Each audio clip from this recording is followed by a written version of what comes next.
నమస్తే అమ్మా. నిన్న ఒక వీడియో విన్నా నేను. అమ్మ ఏం చెప్తానంటే, మన హిందువులందరూ ఏం చేస్తుంటారు, వీడియోలు పెట్టడం కాదని. అమ్మ నీకు చేతులు ఎత్తి దండ పెడుతున్నా కాదమ్మా. మన హిందువులు మనకి ఎక్కడ పిలుస్తున్నారు? మనల్ని పిలుస్తున్నారా? వాళ్ళు పిలిచినట్ట ఎవరు ఏం పట్టించుకోరు తెలుసా. మన హిందువులు సంఘం పెట్టి ఎవరుంటారు? మన హిందువులు రమ్మని వాళ్ళు పిలుస్తున్నారా మనలా? లేదు కదా.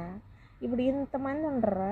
ఇంతమందికి కూడా పిలుస్తున్నారా మనలా? ఎవరినన్నా తెలుస్తున్నారా? మన హిందువులు అమాయకులు. ఏం చేస్తావు? ఏదన్నా మాట్లాడాలంటే ముందు అడ్డు వస్తుంది. ఏంది అడ్డు వస్తుంది తెలుసా? ఈ పనికిమాని వాళ్ళు ఉంటారు చూడు, నోరు వేసుకొని తిడతారు. మనం సన్నాబన్నోళ్ళు.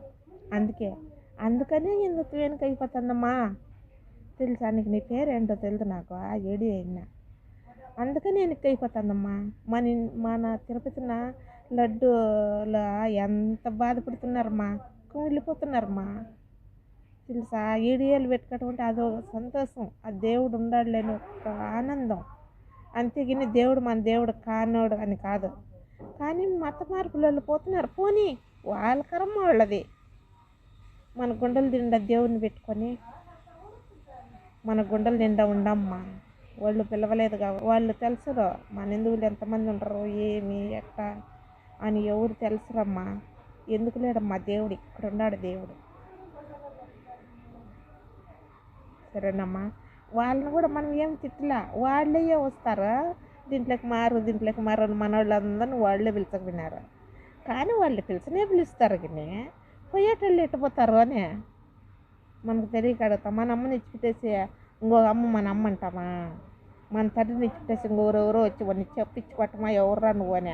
మనం పుట్టింది ఏంది, మనం పెరిగింది ఏంది, మన తాతలు ఏంది, ముత్తాతలు ఏంది, అదన్నీ ఏది తెలుసుకోకుండా పోయా నీకు డబ్బు ఇస్తావు, నువ్వు కుంటోని అంటే కుంటోని బాగా అయిపోతావు, నువ్వు చెవిటోని బాగా అయిపోతావు, నువ్వు కళ్ళు గుడ్డోళ్ళు బాగా అయిపోతావంటే పోతారు. మళ్ళీ 2 రోజులు వినాక ఇదేంది ఇది, మాకు బాగా అయిపోతుందని చెప్తారే అని మళ్ళా పరిగెత్తారు. అంతేమ్మా. దేవుడు గౌరవం లేక కాదమ్మా. కానీ మనకంటే పెద్దవాళ్ళు ఉండరు కదా, మాట్లాడతారు కదా అని ఆలస్యం చేస్తున్నారు. హిందువులు ఎంత గొన్నచ్చులు సమానంగా తొందరపడరు. జై శ్రీరామ్,